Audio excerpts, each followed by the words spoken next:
Anda kembali di Dialog Nusantara Petang dan kita masih bersama dengan epidemiolog Ibu Mas Dalina Pane. Tadi Ibu Mas Dalina sudah menjelaskan mengenai beberapa jenis rapid test ataupun juga tes COVID-19. Nah ini Ibu mengenai metode pengambilan sampelnya sendiri seperti apa perbedaan dari masing-masing tes tersebut? Ya, jadi kalau pengambilan sampel, kalau yang rapid antibody itu lebih simple ya dibandingkan yang antigen. Kalau yang antibody itu biasanya diambil dari vena cubitis di lengan, di lipatan ya, lipatan tangan atau di ujung jari atau vena perifer. Tapi kalau yang antigen itu memang harus swab nasofaring ya. Nasofaring itu nasal tuh hidung. Jadi hidung tapi sampai ke atas, sampai menyentuh faring ya, nasofaring. Kalau yang PCR itu dua, jadi hidung dengan orofaring, jadi nasofaring dan orofaring. Jadi kita menjulurkan lidah, kemudian dicolok sampai dalam gitu, diputar, kemudian baru spesimennya diperiksa. Dan kalau yang swab itu tentu membutuhkan keahlian khusus. Yang RDT antibody juga kalau dia harus mengambil vena cubitis yang di pergelangan, itu juga membutuhkan keahlian khusus sebenarnya. Tapi kalau yang perifer kadang-kadang masyarakat bisa ambil sendiri ya, karena darah tepi, ujung jari saja. Karena itu kalau antibody jarang sekali masyarakat menggunakannya karena memang harus memiliki prosedur khusus. Dan prosedur khusus ini menggunakan alat pelindung diri yang lebih lengkap dibandingkan antibody ya, RDT antibody. Nah, mengenai prosedurnya hampir sama dengan PCR ya, swab PCR hampir sama.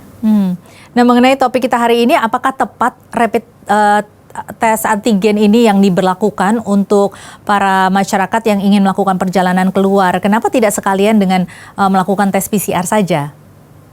Ya, PCR itu membutuhkan waktu lama, Mbak Tasya. Jadi untuk runningnya, walaupun PCR itu ada dua juga, ada satunya TCM ya. TCM itu tes cepat molekuler. Nah itu lebih cepat, tetapi cartridge-nya itu agak mahal dan terbatas kalau di Indonesia.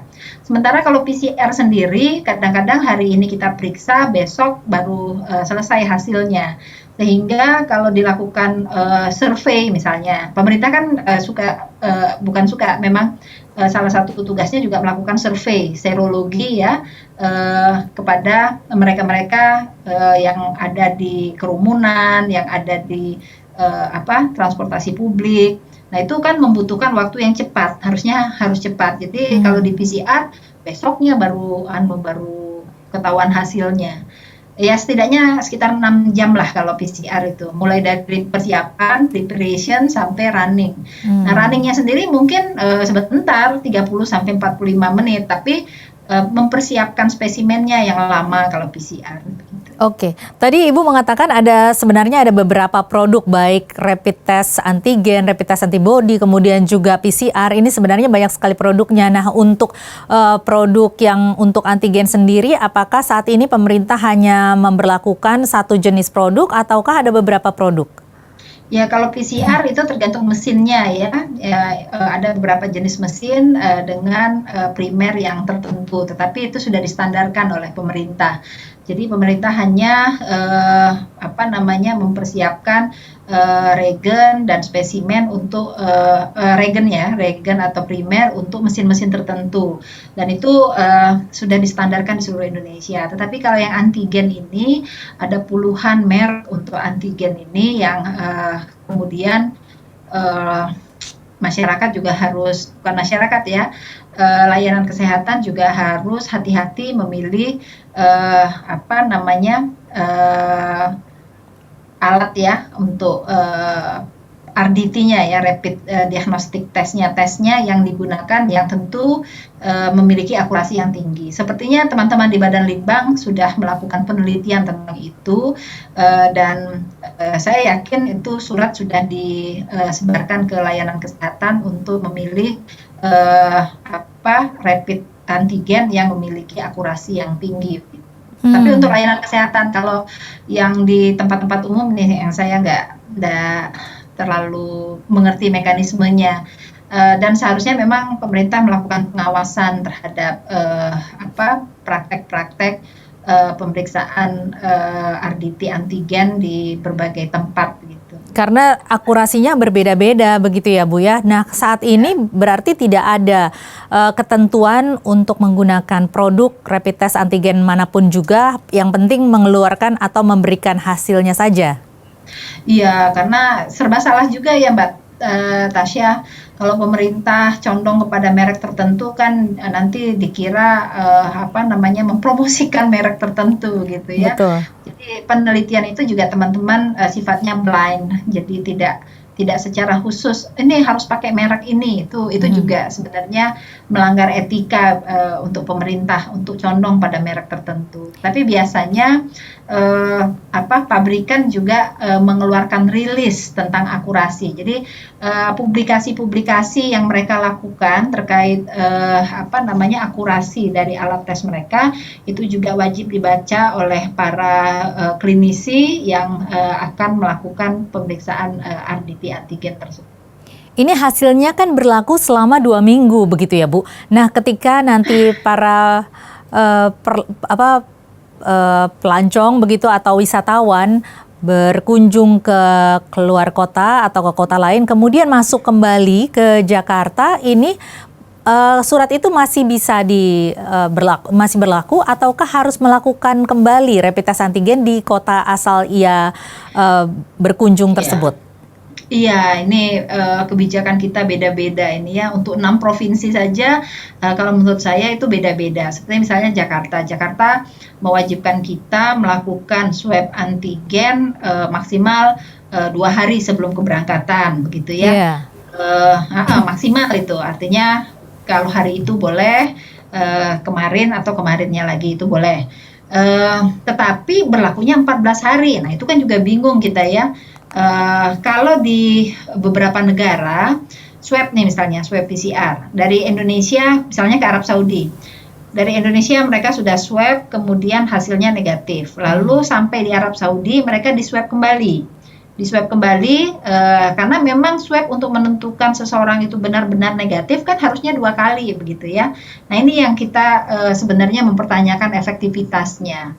Apakah jadi jaminan kalau seseorang dilakukan swab antibody lalu dia 14 hari berkeliling, bertemu banyak orang, kemudian protokol kesehatannya juga tidak terlalu ketat dilakukan. Apakah kemudian menjadi jaminan dia tidak terkena COVID? Karena banyak juga yang pulang dari liburan kemudian juga terinfeksi. Walaupun gejala yang dideritanya juga ringan. Jadi menurut kami sebenarnya proses infeksi itu sendiri hampir di seluruh dunia sudah sudah dikenali gitu ya, begitu mudahnya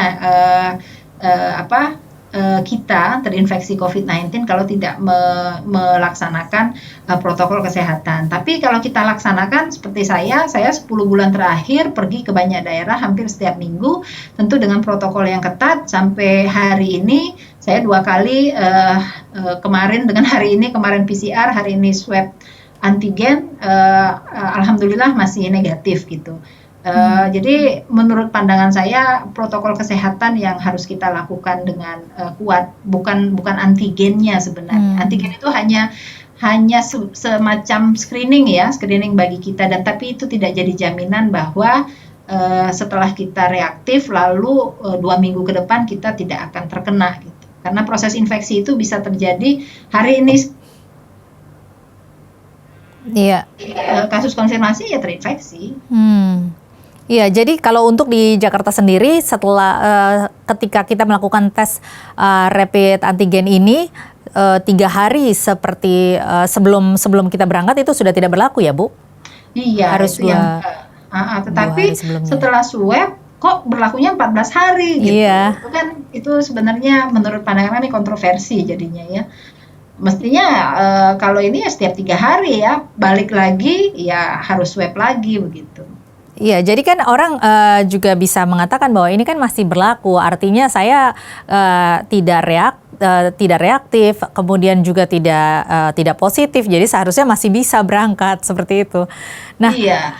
Dan teman-teman kemarin di bandara di Soekarno-Hatta tanggal 19 ya, padahal kemarin itu teman-teman baru pulang masuk ke Bandara Jakarta, nggak juga ditanya itu rapid antigennya. Padahal mereka sudah bersiap ada yang dari Bali, ada yang dari Timika, udah bersiap antigen. Terus saya tanya, karena kita memang sedang melakukan monitoring evaluasi, bahkan ada yang di Timika sudah di swab antigen. Terus saya tanya, di bandara kita di Jakarta di ini nggak? Ditanya, enggak. artinya memang saat ini monitoring dan juga ini pemeriksaan juga masih belum berjalan, Bu ya? Yaitu, kemarin saya tanya dengan teman-teman di kantor kesehatan pelabuhan, mereka mengatakan kita belum ada edaran dari Menteri Kesehatan. Biasanya kalau ada perintah seperti itu, tentu garis komandonya teman-teman di kantor kesehatan pelabuhan adalah Menteri Kesehatan. Jadi mereka menunggu edaran atau perintah dari Kementerian Kesehatan untuk melaksanakannya. Terus saya tanya mekanismenya gimana? Biasanya kalau yang dulu-dulu mereka tetap pakai EHAC, lalu kemudian nanti keluar bandara baru ada aparat dari provinsi ya, provinsi. Tetapi permasalahannya adalah bandara itu kan letaknya di Banten gitu. Ya, Nah, sementara kan yang mewajibkan itu DKI. Nah, ini yang saya masih mencari-cari informasi, ini mekanismenya gimana? Karena bandara posisinya bukan di DKI. Kalau yang dulu memang DKI membuka posko di situ ya, membuka pos, satuan tugas juga membuka pos untuk melakukan monitoring terhadap surat ya.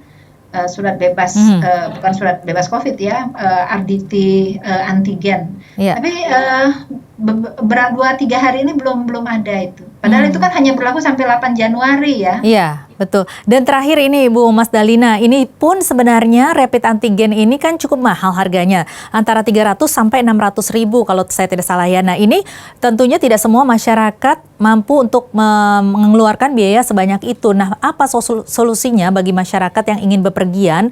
Ini kan sebenarnya memang tujuannya adalah untuk menekan keinginan masyarakat untuk bepergian. Tetapi bagaimana untuk masyarakat yang tidak mampu tetapi harus bepergian? Karena mungkin memiliki urgensi yang tinggi gitu.